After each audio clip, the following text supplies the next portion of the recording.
Welcome, खुशामदीद जी आया no दोस्तों।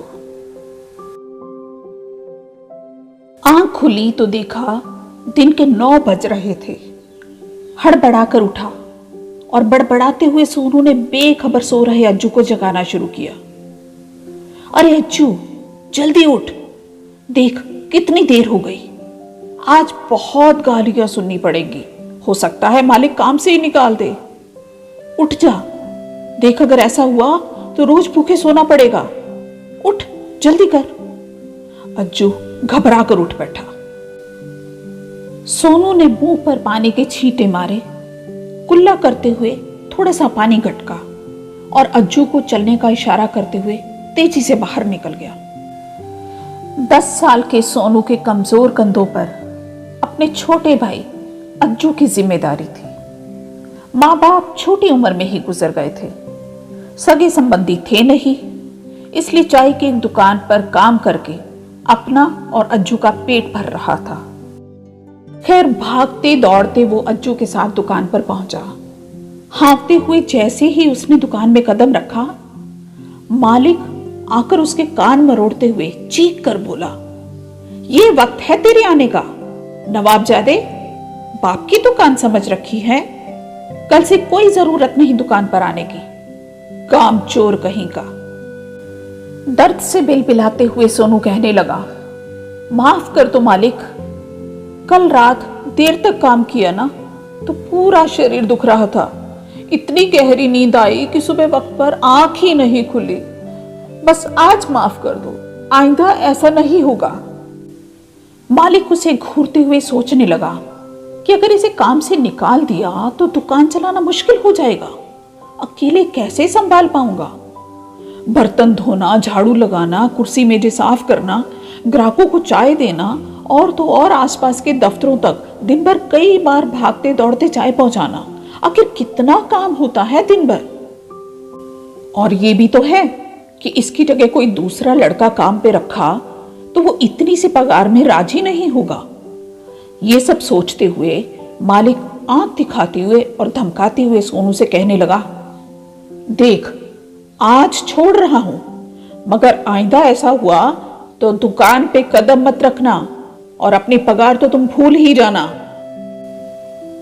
सोनू चुपचाप कपड़ा उठाकर कुर्सी मेजें साफ करने लगा और इन सब से बेखबर अज्जू वहीं दुकान के बाहर फुटपाथ पर एक पोल से झूल रहा था।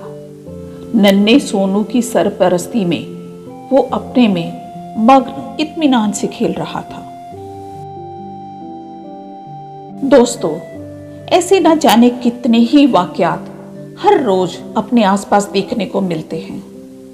कहने को तो बच्चों से मजदूरी करवाना जुर्म है, पर ऐसे किस्मत के मारे कितने यतीम बच्चे जिंदा रहने के लिए छोटे मोटे काम करने को मजबूर हैं और अपने मालिक के हाथों मार खाकर भी कम पगार में काम करने को राजी हैं।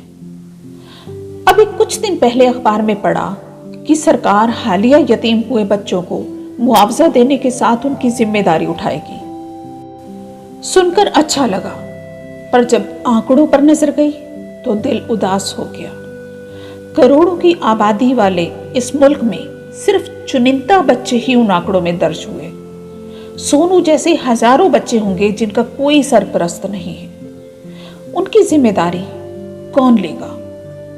बस इसी सवाल ने मुझे ये कहानी लिखने और आपके सामने पेश करने पर मजबूर किया।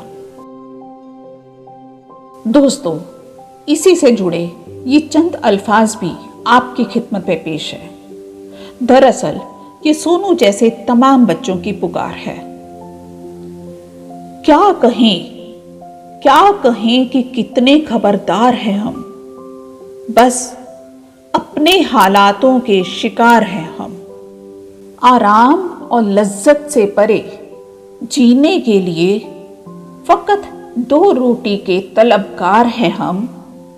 सही और गलत के फैसले से क्या गुजरें, अब इतने भी नहीं होशियार हैं हम। और ये 2 लाइनें मेरे दिल की आवाज कि काश बांट ले कुछ बोझ इन मासूम कंधों का, अपने हालात के वो नहीं, जिम्मेदार हैं हम। विदा लेने से पहले दोस्तों इतना और कहना है कि बेबसी का मजाक उड़ाने और उस पर हंसने वाले तो बहुत मिल जाएंगे, पर मदद के लिए हाथ बढ़ाने वाले विरले ही होते हैं। अगर आपके आसपास कोई ऐसा मिले तो हाथ बढ़ाने में झिझकिएगा मत, क्योंकि दुआ पैसे से नहीं खरीदी जा सकती, और बिना दुआ से खाली तिजोरी वाला इंसान दुनिया का सबसे गरीब इंसान है। ऐसा ना हो कि लोग कहें, अजब गरीबी के आलम में मर गया एक शख्स, सर पे ताज था पर दामन में एक दुआ भी न थी। शुक्रिया दोस्तों, मिलते हैं फिर।